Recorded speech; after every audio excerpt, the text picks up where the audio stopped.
नमस्कार प्यारे छात्रों, एमपीएस विद्यालय आप सभी के उज्जवल एवं सफल भविष्य की कामना करता है। आप सभी स्वस्थ रहें, प्रसन्न रहें और अपने अध्ययन में जुटे रहें। प्यारे बालकों, अभी तक हमने कबीर का पद 1 के प्रश्नोत्तर और व्याख्याएं समझी थी और मैं आशा करता हूं कि आप इन्हें होमवर्क की कॉपी में नोट भी कर रहे होंगे। आप शनिवार को विद्यालय में आकर होमवर्क जांच भी करवा सकते हैं और यदि आपको किसी भी विषय में डाउट है तो उससे संबंधित अध्यापक से पूछ भी सकते हैं। आज हम कबीर वाले पाठ में ही दूसरे पद का अध्ययन करेंगे। दूसरे पद की शुरुआत की प्रथम 4 पंक्तियां, इन 4 पंक्तियों में कबीरदास जी ने जो बाह्य आडंबर है, बाह्य आडंबर का मतलब होता है दिखावा, यानी कि बहुत सारे साधु संत जो केवल दिखावा करते हैं, बहुत सारे लोग जो पूजा पाठ का केवल दिखावा करते हैं, जो नहा धोकर अपने शरीर को तो शुद्ध कर लेते हैं लेकिन उनका मन अभी शुद्ध नहीं हो पाया है। ऐसे लोगों पर व्यंग किया है, टोंट किया है। दिखावा करने वाले, बाह्य आडंबर को पसंद करने वाले लोगों पर कबीरदास जी ने टोंट किया। मैंने आपको पहले ही बताया था कि कबीरदास जी समाज सुधारक हैं, संत हैं, कवि हैं। कबीरदास जी किसी यूनिवर्सिटी में पढ़े लिखे तो नहीं, लेकिन इन्होंने पूरे विश्व में, पूरे भारतवर्ष में भ्रमण किया और जो लोक अनुभव इन्हें प्राप्त हुए उन्हें इन्होंने अपनी वाणी में व्यक्त किया और इनके शिष्य रामदास आदि ने उसे लिखा और उसी ज्ञान को हम तक पहुंचाया। कबीरदास जी जो कहते हैं, 2 टूक शब्दों में कहते हैं, सीधा कहते हैं, खरा कहते हैं। और उस समय जो हमारा देश जाति धर्म के नाम पर बट गया था, उसे एकीकरण के सूत्र में बांधने वाला काम भी कबीरदास जी ने ही किया।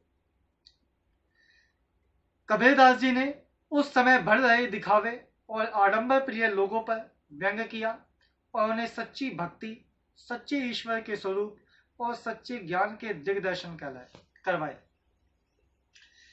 तो उसी से संबंधित हमारा दूसरे पद की शुरुआती 4 लाइन है, पढ़कर देखते हैं।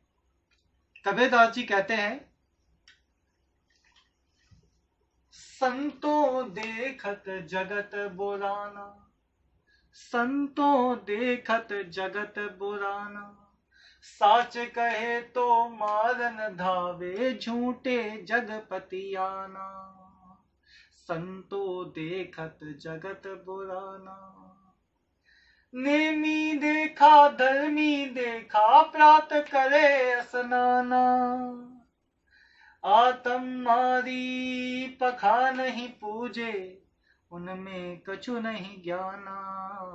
संतों देखत जगत बुराना, संतों देखत जगत बुराना, साच कहे तो मारन धावे, झूठे जगपतियाना। नेमी देखा धर्मी देखा, प्रात करे स्नाना। आतम मारी पखा नहीं पूजे, उनमें कछु नहीं ज्ञाना।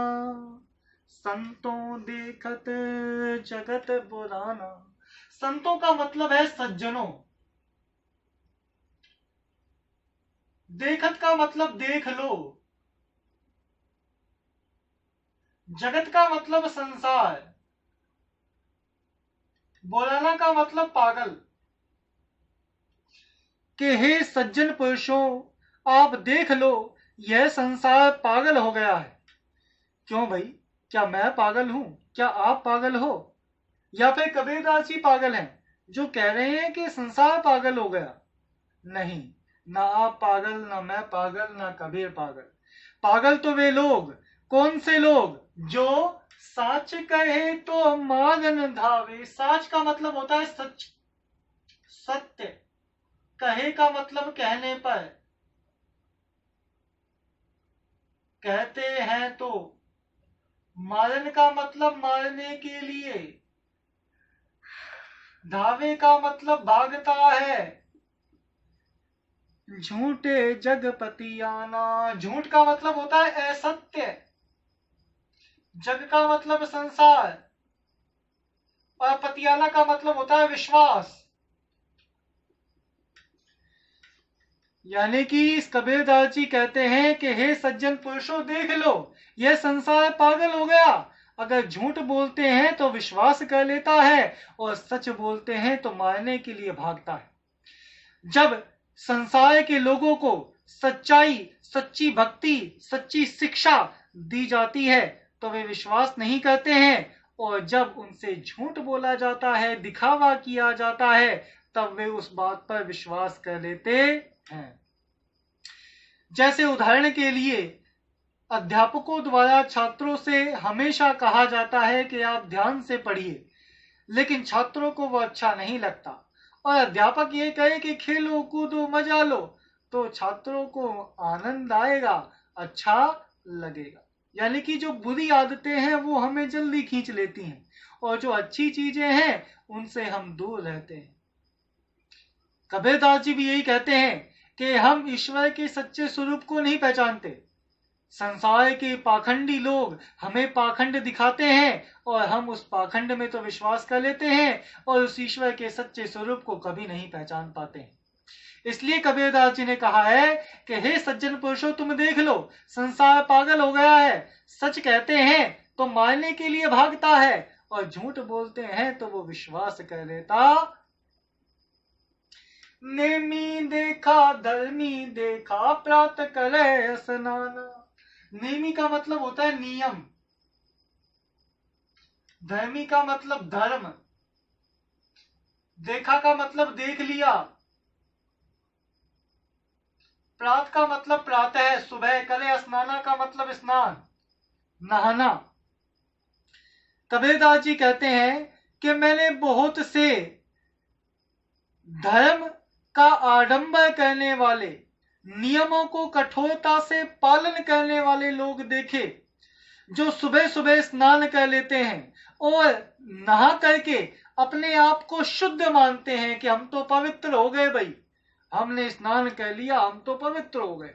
लेकिन सच्चाई यह है कि उनका मन पवित्र नहीं हो पाया है, क्योंकि उनके मन में तो राग, द्वेष, ईर्षा, घृणा और ऐसे बहुत सारे जो बेकार चीजें हैं वो भरी हुई हैं। इसलिए कबीरदास जी कहते हैं कि मैंने धर्म को बड़ी ही गहराई से मानने वाले और धर्म के नियमों का कठोरता से पालन करने वाले लोग देखे, जो प्रातः स्नान करके अपने आप को शुद्ध हुआ मानते हैं, लेकिन वे कभी शुद्ध नहीं हो पाते हैं, क्योंकि उनका मन तो कभी पवित्र हुआ ही नहीं, क्योंकि उनके मन में तो कभी ईश्वर के प्रति सच्ची भक्ति जागी ही नहीं, वे तो केवल दिखावा ही करते रहे। आत्म मारी पखा नहीं पूजे, उनमें कछु नहीं ज्ञान। आत्म का मतलब स्वयं को, मारी का मतलब मार कर, पखाने का मतलब पत्थरों को, पूजे का मतलब पूजते हैं, उनमें यानी कि ऐसे लोगों में, कछु का मतलब कुछ भी, नहीं का मतलब नहीं, ज्ञान का मतलब ज्ञान, ऐसे लोगों में कोई ज्ञान नहीं। कैसे लोगों में ज्ञान नहीं? जो स्वयं को मारकर, स्वयं को मारकर का मतलब जो उन्हें हमारे अंदर जो ईश्वर का परम तत्व है उसे न पहचान कर, बल्कि पत्थरों में, मस्जिदों में, मंदिरों में, गुरुद्वारों में ईश्वर को ढूंढते फिरते हैं। उनके हृदय में जो ईश्वर विद्यमान है, उस सच्चे ईश्वर को वे कभी नहीं पहचान पाते हैं। ऐसे लोगों में कुछ भी ज्ञान नहीं है, वो तो केवल संसार को मूर्ख बनाते हैं, केवल दिखावा किया करते हैं। मैं 4 पंक्तियों का अर्थ पुनः आपको समझाता हूं। प्रस्तुत काव्यांश में कबीरदास जी ने बाह्य आडंबर करने वाले लोगों पर व्यंग किया और बताया कि हे संसार के लोगों, देख लो, संसार पागल हो गया है। जब उसे झूठ बहकाते हैं तो वो विश्वास कर लेता है, और जब उसे सच्चे ज्ञान मार्ग की तरफ आगे बढ़ाते हैं तो वो मारने के लिए पीछे पीछे भागता है।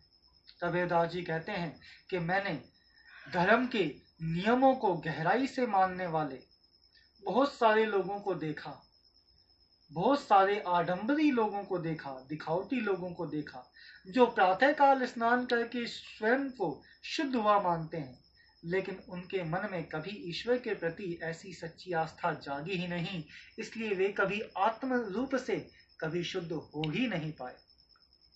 कबीरदास जी कहते हैं कि ऐसे लोग अपने मन में बैठे ईश्वर को कभी नहीं पहचान पाते हैं, उसकी सच्ची भक्ति और सच्चे ज्ञान को नहीं पहचान पाते हैं और पत्थरों के अंदर ईश्वर को ढूंढते फिरते हैं। ऐसे लोगों में किसी भी प्रकार का ज्ञान नहीं होता है। प्यारे छात्रों, कल इसी ही पद्यांश में से हम व्याख्या और इससे जुड़े प्रश्न उत्तरों का अध्ययन करेंगे। आप इसके अर्थ को समझना, अपनी कॉपी में नोट करना, यही आज आपका गृह कार्य रहेगा।